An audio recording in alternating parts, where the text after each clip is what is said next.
Hello दोस्तों, welcome back to my new video. सबसे पहले डिस्क्लेमर देना चाहूँगा कि इस वीडियो को प्योरली एजुकेशनल पर्पस के लिए ही रिकॉर्ड कर रहा हूँ। मैं कोई भी बाई या सेल का रिकमेंडेशन इस वीडियो के माध्यम से मैं आप लोगों को नहीं दे रहा हूँ। एंड एक रिमाइंडर भी देना चाहूँगा कि एक पेड टेलीग्राम ग्रुप मैंने ओपन किया है जिसमें आप लाइव मेरे साथ वन ऑन वन इंटरैक्ट कर सकते हो। किसी भी स्टॉक के टेक्निकल या फंडामेंटल रिलेटेड डाउट को पूछ सकते हो। ग्रुप ज्वाइन करने के लिए आपको सिर्फ वन टाइम का पेमेंट करना होगा 3999 रुपीज़ का।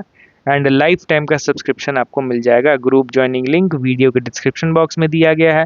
वहीं पे मेरा ईमेल आईडी भी मेंशन्ड है, आप चाहें तो मुझे ईमेल भी कर सकते हो फॉर दिस ज्वाइनिंग पर्पस। तो चलिए दोस्तों, आज इस वीडियो में हम लोग टोटल 3 ऐसे स्टॉक्स के बारे में बात करेंगे जो अभी अपने क्रिटिकल लेवल पे ट्रेड कर रहे हैं एंड यहाँ पे बायस ना होके न्यूट्रल रहने में ही ज़्यादा भलाई है। तो इन तीनों स्टॉक्स को डिटेल्ड वे में कवर करेंगे एंड तीनों ही no doubt fundamentally strong stocks हैं। पहला स्टॉक हमारे लिस्ट में आपके सामने है computer age management services limited. सबसे पहले इनके क्वार्टरली रिजल्ट पे आप ध्यान दीजिए। इस बार भी इनका नेट प्रॉफिट ठीक ठाक बढ़ा है 16% से।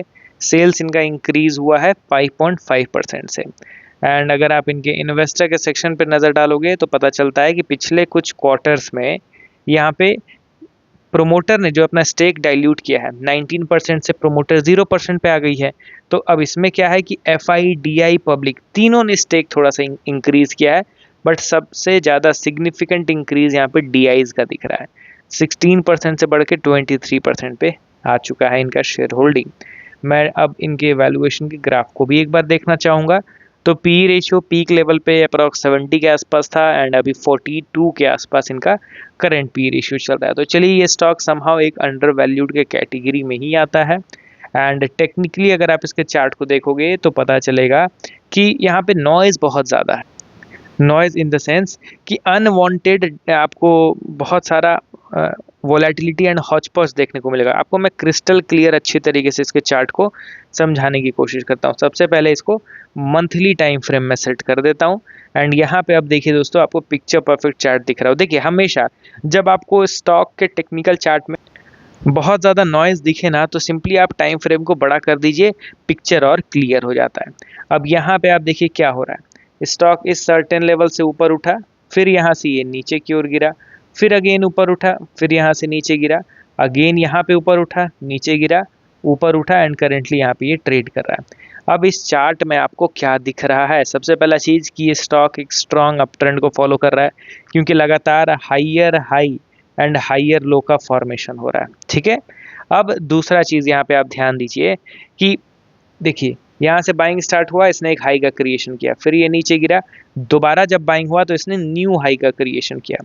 बट इस टाइम जब ये दोबारा बाइंग हुआ तो ये न्यू हाई के क्रिएशन से पहले ही थोड़ा सा रिजेक्शन खा गया। तो पहला यहाँ पे अलर्ट हुए हम लोग। दूसरा चीज़ आप ध्यान दीजिए कि ये जो रेजिस्टेंस आप देख रहे हो, इस रेजिस्टेंस पे जाके ये समहाउ अभी स्ट्रगल फेस कर रहा है। अगर इन केस यहाँ से ये नीचे गिरता है तो सबसे ultimate support level for buying for long term investment, तो ये इंपॉर्टेंट सपोर्ट होगा। ठीक है।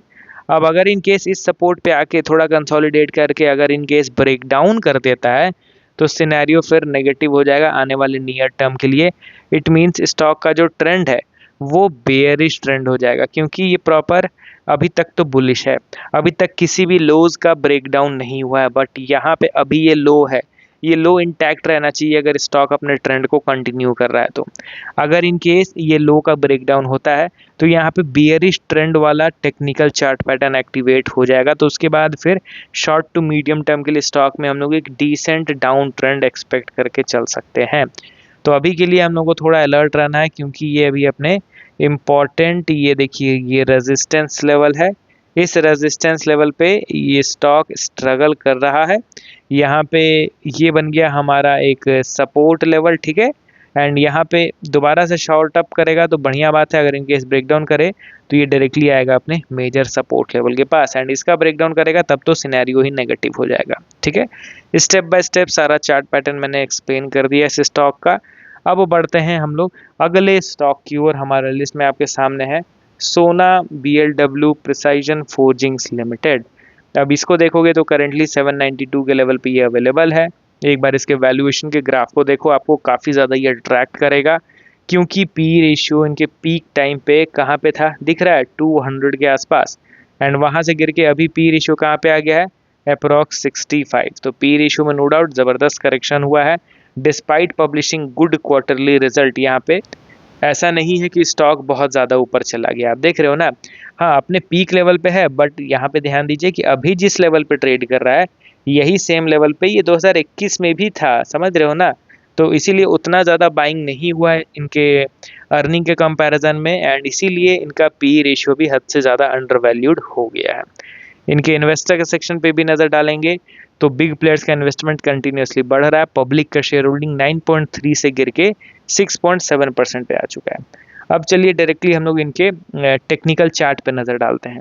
तो यहाँ पे इसका मैं टेक्निकल ग्राफ ओपन करता हूँ। सोना कॉम्स कंपनी का नाम मैंने एंटर कर दिया, चार्ट को मैंने कर दिया रिफ्रेश। अब यहाँ पे आप देखिए, आपको पता चलेगा कि क्यों मैंने इसको अपने वीडियो में इंक्लूड करा। सबसे पहला चीज़, यहाँ पे मंथली टाइम फ्रेम को भी मैं स्टार बना देता हूँ। चलिए यहाँ पे आप ध्यान से देखिए तो ये चार्ट भले ही आपको छोटा दिख रहा है क्योंकि मंथली टाइम फ्रेम मैंने सेट करा है। ये एक कैंडल 1 मंथ के मूवमेंट को दर्शाता है, तो ठीक है, इसीलिए इसको आप छोटा ड्यूरेशन मत समझिएगा। अब ये है हमारा मेन रेजिस्टेंस लेवल। यहाँ पे मैं इसको ड्रॉ कर देता हूँ। ये बन गया हमारा मेन रेजिस्टेंस लेवल एंड ये बन गया हमारा मेन सपोर्ट लेवल, ठीक है। अब इस सपोर्ट लेवल से आप देखिए, रेजिस्टेंस से करेक्शन हुआ, सपोर्ट पे आया, बाइंग हुआ, नियर रेजिस्टेंस के पास जाके फिर सेलिंग हुआ, फिर इस सपोर्ट पे आके दोबारा से यहाँ पे बाइंग स्टार्ट हो गया। अब इस रेजिस्टेंस पे आप देखिए तो ये एक मोमेंटम के साथ फ्लो में गया है, फ्लो में गया है।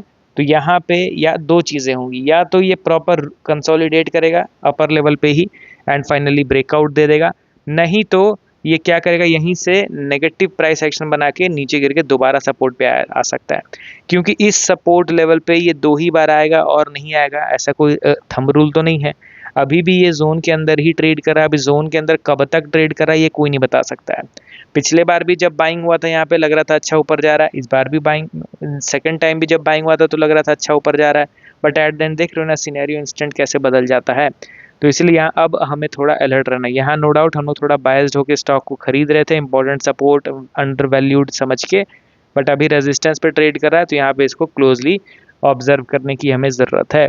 अगला और लास्ट स्टॉक हमारे लिस्ट में आपके सामने है जिसका मैं डायरेक्टली टेक्निकल कवर करता हूँ, नाम है पीजी इलेक्ट्रोप्लास्ट लिमिटेड।